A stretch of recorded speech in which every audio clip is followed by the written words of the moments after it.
तो नमस्कार दोस्तों, मेरा नाम बायो अमन है और स्वागत करता हूं आज के इस खास वीडियो में। इस वीडियो में हम लोग पढ़ेंगे फंजाई के बारे में, यानी कि शैवाल के बारे में। किसके बारे में बताओ? फंजाई मतलब शैवाल होता है ना। हाँ, बिल्कुल सही कह रहे हो। ठीक है, आज हम लोग पढ़ेंगे फंजाई के बारे में, जिसका हिंदी में नाम होता है शैवाल। ठीक है, क्या होता है? शैवाल। अगर शैवाल बोले ना तो मुंह तोड़ दूंगा।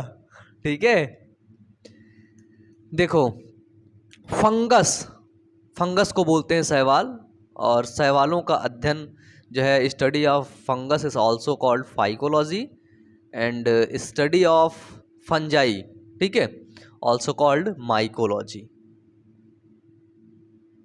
Study of fungi called mycology. Got it? समझ में आया? बताइए। यानी कि माइकोलॉजी एक ब्रांच है जिसके अंदर हम क्या करते हैं, हम कवकों का अध्ययन करते हैं। ठीक है, अभी तक अगर देखा जाए तो लगभग 1,00,000 कवक की जातियां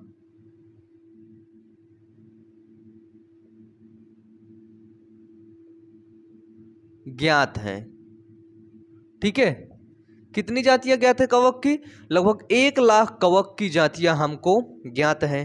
ठीक है, अब अगर हम देखें कि फंजाई आखिरकार होते कैसे हैं, ठीक है, ये यूकैरियोटिक होते हैं, प्रोकैरियोटिक होते हैं, इनमें न्यूट्रिशन कैसा होता है, हेटेरोट्रॉपिक होता है, ऑटोट्रॉपिक होता है, जो है ये रहते रहते कहाँ पे हैं, ये सब चीज़ों को हम देख लेते हैं। कि पहली बात कि फंजाई प्रोकैरियोटिक ना होकर के वो यूकैरियोटिक होते हैं। ठीक है, ये चीज याद रखिए। तो फंजाई आर यूकैरियोटिक। ठीक है, फंजाई आर यूकैरियोटिक।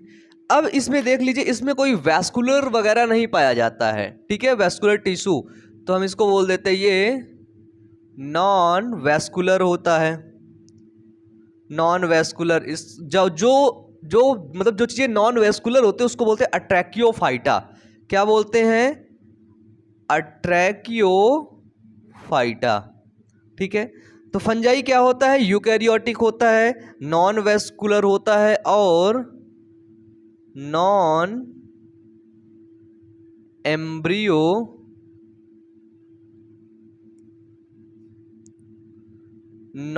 एम्ब्रियोफाइटा होता है। और खास बात क्या होता है? नॉन मोटाइल होता है। ठीक है, फंजाई क्या होता है? नॉन मोटाइल होता है। ठीक है, ये गति नहीं कर सकता है। ठीक है, कि ये चल के यहां वहां पहुंच जाए। और एंड ये हेट्रोट्रॉपिक नेचर का होता है। ठीक है, इसको बोलते हैं विषमपोषी। कैसा होता है? तो फंजाई आर हेट्रोट्रॉपिक नेचर। ठीक है, ये विषमपोषी होता है। एक सेकंड ना,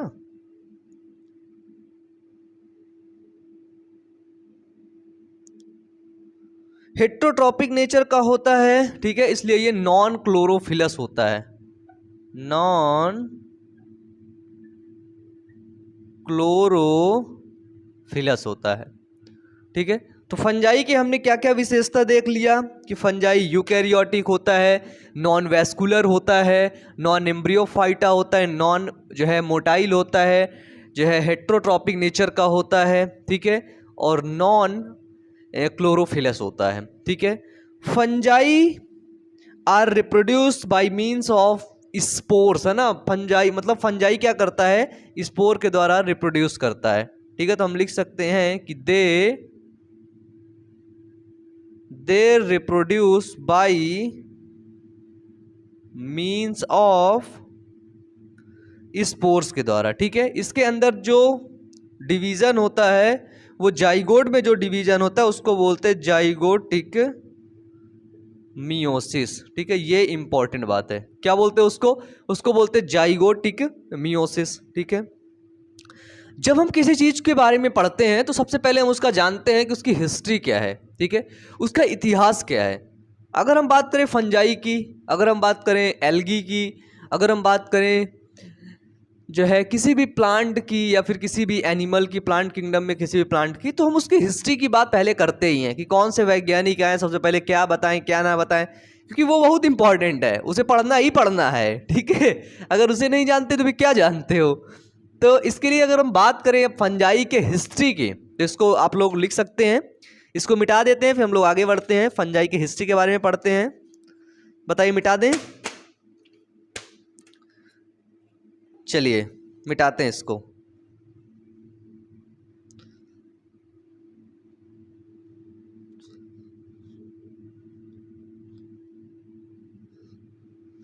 अब देखिएगा,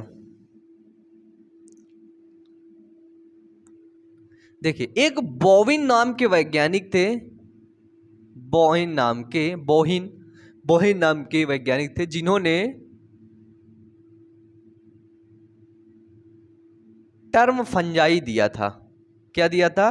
term fungi is given by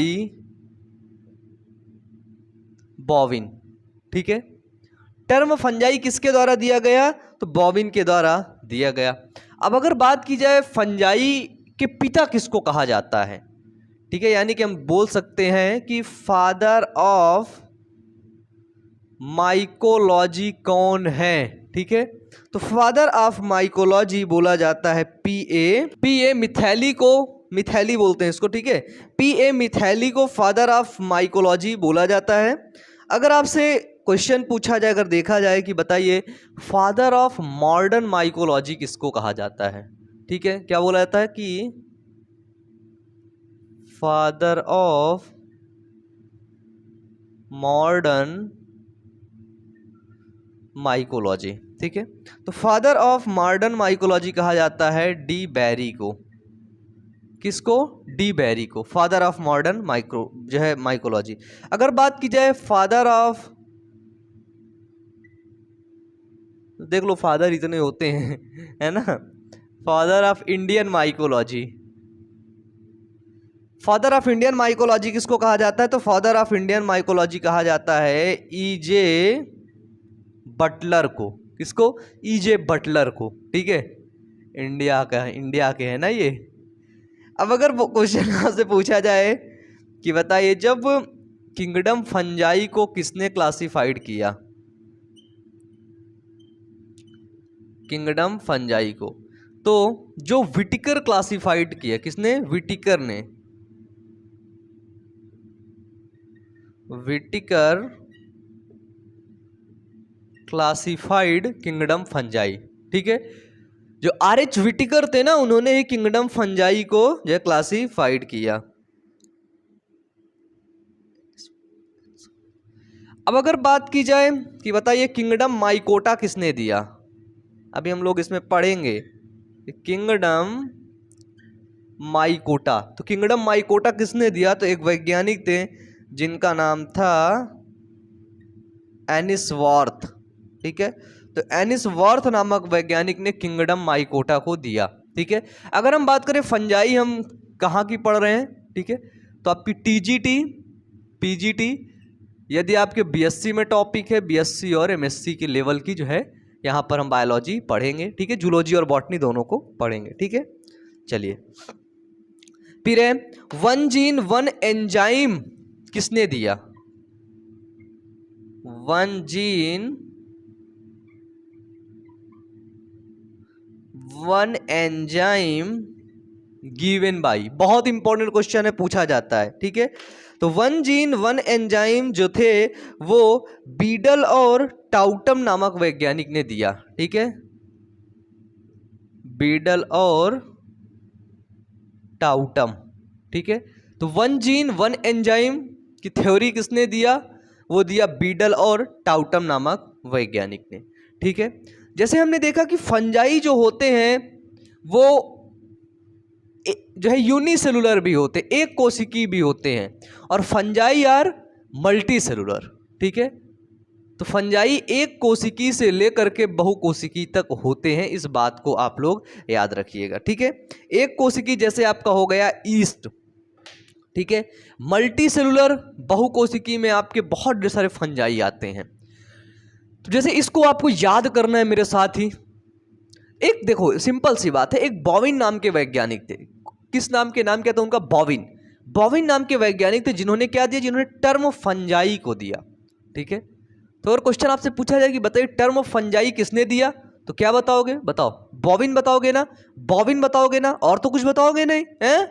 भाई क्या बताओगे? बोलो बोलो, बॉविन ही बताओगे ना? इसके बाद देखो, फादर ऑफ माइकोलॉजी कौन है?